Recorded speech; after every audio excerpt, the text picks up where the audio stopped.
ရှမ်းပြည်နယ်တောင်ပိုင်းတောင်ကြီးမြို့မှာရှိတဲ့အောင်မြေသစ်ကိုပိုင်အထက်တန်းကျောင်းမှာအဆောင်တွေ Grade 12ကျောင်းသူတို့အအဓမ္မပြုကျင့်ခံရတဲ့ဖြစ်စဉ်နဲ့ပတ်သက်ပြီးကျူးလွန်တဲ့တရားခံကိုဖမ်းဆီးလိုက်ပြီလို့ဇန်နဝါရီ21ရက်မှာအမျိုးသားကာကွယ်ရေးနဲ့လုံခြုံရေးကောင်စီသတင်းထုတ်ပြန်ရေးအဖွဲ့ကထုတ်ပြန်ကြေညာပါတယ်။နင်နာခဲ့တဲ့ကျောင်းသူကိုပြင်ပပြည်ကနေ Grade 12ဖြည့်ဆို့နိုင်အောင်စီစဉ်ပေးထားတယ်လို့လည်းသိရပါတယ်။ဒါပေမဲ့နင်နာသူကျောင်းသူရဲ့တငယ်ချင်းအဆိုအရ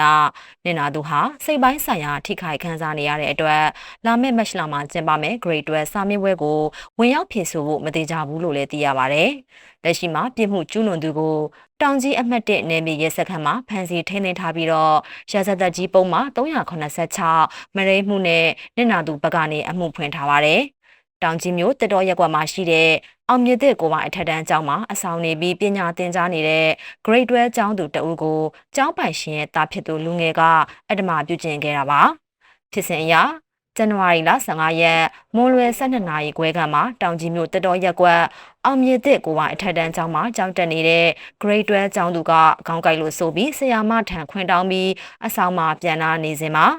မွန်လွယ်တနာရီခန့်မှာကျောင်းအုပ်ရဲ့သားစားနေသွေးဆိုသူရောက်ရှိလာပြီးကျောင်းသူကိုအလိုမတူပဲအဓမ္မပြုကျင့်ခဲ့တာပါ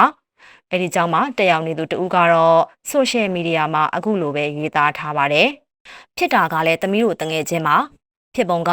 15ရက်နေ့မနက်ပိုင်းကျောင်းသွားကလေးကတငယ်ချင်းကနေမကောင်းပါဘူးမင်းညကသမီးတို့အကုန်မနက်3နာရီအထိစာလုပ်ထားလို့မနက်ကျောင်းသွားတော့ခေါင်းမူပြီးသူကနေလို့အဆင်မပြေဘူးနေ့လေထမင်းစားဆင်းရင်အဆောင်ဘက်ပြန်ပြီးနေတစ်ပိုင်းလောက်ပြန်အိမ်မရမယ်ဆိုပြီးသမီးတို့ကိုပြောတယ်ဖြစ်သွားတာကလည်းသူအဲ့ဒီလိုပြန်တဲ့အချိန်သူ့ကိုပတ်စံ320လဲတောင်းပါတယ်ပြီးတော့ဓာတ်ပုံတွေရောအတင်ရိုက်ပြီးတာမယာပြုတ်ကျင်တာပါတငယ်ချင်းကအစကတည်းကနေလဲမကောင်းတာမို့အခုလိုဖြစ်တဲ့အချိန်မှာဘလောက်ထိခံစားနေရမယ်ဆိုတာပြောတော့မပြတတ်တော့ဘူးညနေကြောင်စင်သမီးတို့ပြန်လာတဲ့အချိန်ခရင်အောက်လေးမှာအိမ်ပြန်ခြင်းနဲ့ကြောက်တယ်ဆိုပြီးတကိုယ်လုံးတုံပြီးအဲ့ဒီစကားတွေပဲအထက်ထက်ပြောပြီးငိုနေတာသမီးတို့ဆိုဘာမှမသိသေးတာတော့သူ့ရဲ့ပုံစံကိုမြင်ပြီးတနာလို့မျက်ရည်တွေပါကျတယ်ဆိုပြီး post တင်ထားပါတယ်တရားခံကိုဖန်ဆီးထားမှုအပြင်အောင်မြင်တဲ့ကိုပိုင်အထက်တန်းကျောင်းကိုလည်းပုဂ္ဂလိကပညာရေးဥပဒေနည်းပညာဥပဒေတွေနဲ့အရေးယူဆောင်ရွက်သွားမယ်လို့သိရပါတယ်။အဲဒီကျောင်းမှာပညာသင်ကြားနေသူကျောင်းသားကျောင်းသူ400လောက်ရှိပြီးပညာသင်ကြားနေတဲ့သူတွေစာမေးပွဲဖြေဆိုနိုင်ရေးအတွက်မြို့ကန်ကိုပိုင်ကျောင်းတွေကနေအခမဲ့ကူညီပေးမယ်ဆိုတဲ့ကြေညာချက်တွေလည်းတွေ့ရပါတယ်။